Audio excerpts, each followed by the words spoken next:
I want to laud all Kenyans and my brothers and sisters in the media, and also other leaders who put up their voice against the ostensible plan that was there to increase school fees, and especially for this secondary school, by way of cutting capitation. That plan was there.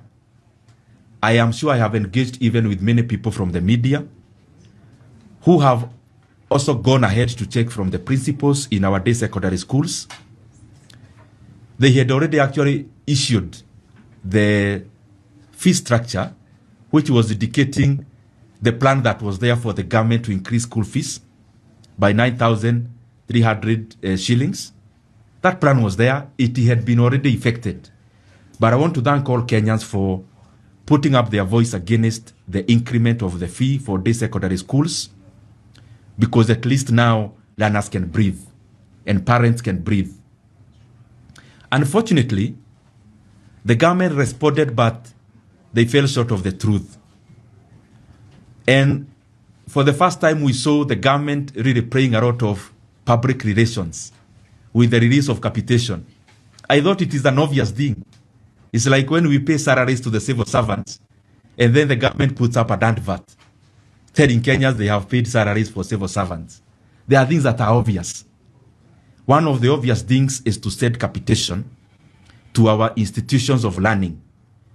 And I want to only highlight this matter using only one category of our institutions, which is day secondary schools, in terms of senior secondary schools. The government purports that the capitation is 22,244 shillings. That is what they claimed even on the circular they released. And I want to request the Ministry of Education. Sometimes you may lie even through word of mouth, but it's not very good to put a lie into writing, because it will still haunt you. And I'm raising this issue because I am very integrated or integral to the principles of day secondary schools in Kiharu, because there is the part we play as Kiharu CDF, and therefore I have information from the people who run these institutions. So this is my question to the ministry and to the government. The government released 26 billion for senior secondary schools last week. And this is after Kenyans brought up the issue, and the voices were too loud for the government to ignore, and they rescinded the decision of increasing the day secondary school fees. But unfortunately, out of the 26 billion they released, they should face Kenyans and clarify this 26 billion shillings is for which term. And this is a very consequential question even the principals are asking. Because by the close of the academic year of 2025, the government had arrears of capitations for only senior secondary in day schools of 22.5 billion Kenya shillings.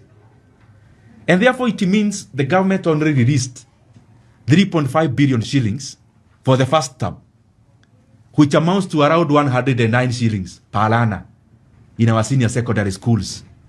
So I want to ask the ministry, you sent our principals 109 shillings to run for the first term. How are they going to run the schools? And if on the other side you say it is for the first term, are you then clarifying to Kenyans that capitation is actually 15,000 as it was sent last year?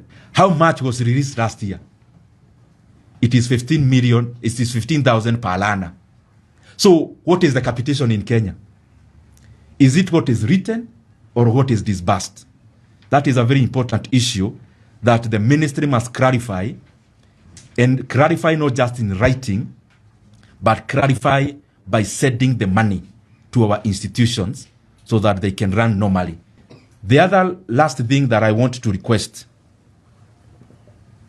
because it seems those who are in government don't seem like they think it's an important matter. And we are going to repeat this matter until it is done. We are allocating so much money in the budget for ostentatious expenditures.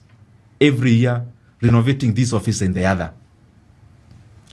Yet, the government gave the JSS interns a promise to absorb them into permanent and pensionable terms once their tenure of volunteering is over. That period now is over, but the government is now purporting to corner the JSS interns again to renew their internships. These are people who've already given up their labor almost for free to our republic for 1 year. And the promise was that after 1 year, they are going to be absorbed. We cannot turn back on our promises. The confirmation of JSS interns must be immediate and must be priority for government, because these are 20,000 Kenyans, graduates, who are being paid just roughly around 17,000 shillings. Majority of them, because I talk to them and their officials, they are going through a very hard time. The government must, first of all, stop whatever they are doing with the money and confirm the JSS interns into permanent and pensionable terms. And if there is no money in the budget, it is very simple. There is a provision in our constitution, in our financial laws, called Article 223, where the government is given permission to spend money on which is urgently needed, and thereafter seek ratification by Parliament later. And therefore, there is no excuse. If we can invoke Article 223 to renovate an office, why can't we invoke Article 223 to provide the budget that is needed for the confirmation of the JSS interns into permanent and pensionable terms? This must be priority. The 20,000 JSS interns, this January, must be confirmed into permanent and pensionable terms. Thank you very much.